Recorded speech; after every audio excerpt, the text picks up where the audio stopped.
Group C এবং group D চাকরিহারা কর্মীদের নবান্ন অভিযানের ডাক।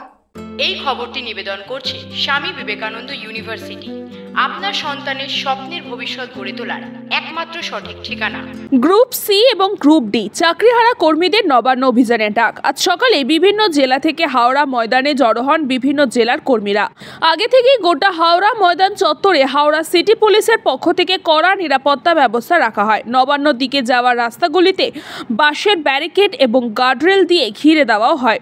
ঘটনাস্থলে বিরাট পুলিশ বাহিনী এবং র্যাফ মোতায়েন করা হয়। শুধুমাত্র হাওড়া ময়দানে মেট্রো স্টেশনের বাইরে নয়, নবান্ন চারপাশে নিরাপত্তার চাদরে মুড়ে ফেলা হয়েছে।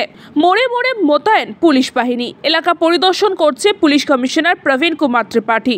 উল্লেখ্য, 2016 সালে এসএসসি পরীক্ষার মাধ্যমে চাকরি পান যারা, পরে সুপ্রিম কোর্টের নির্দেশে চাকরি তাদেরই যায়।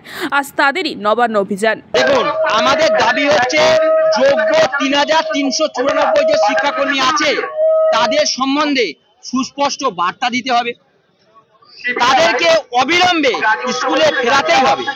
তাদেরকে স্কুলে ফেরানোর জন্য যে সুপ্রিম কোর্টে যে তথ্য বা ডেটাগুলো প্রডিউস করতে হবে, তার মধ্যে সবচেয়ে উল্লেখযোগ্য এবং অন্যতম তথ্য বা ডেটা হলো যোগ্য 3394 জনের সার্টিফাইড লিস্ট। সেটা এসএসসির পাবলিক ওয়েবসাইটে পাবলিশ করতে হবে এবং তাদের রিভিউ ফাইলিং এর সঙ্গে অ্যাটাচমেন্ট করতে হবে। সেই সঙ্গে সঙ্গে যে 22 লক্ষ ওএমআর সিবিআই উদ্ধার করেছিল সেইগুলোকে পাবলিক ডোমেনে পাবলিশ করতে হবে।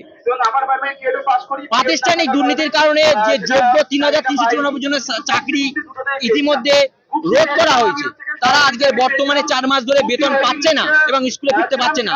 তাই বর্তমান সময়ে তারা ব্যাংকের ইএমআই, লোনের ইএমআই দিতে ব্যর্থ হচ্ছে।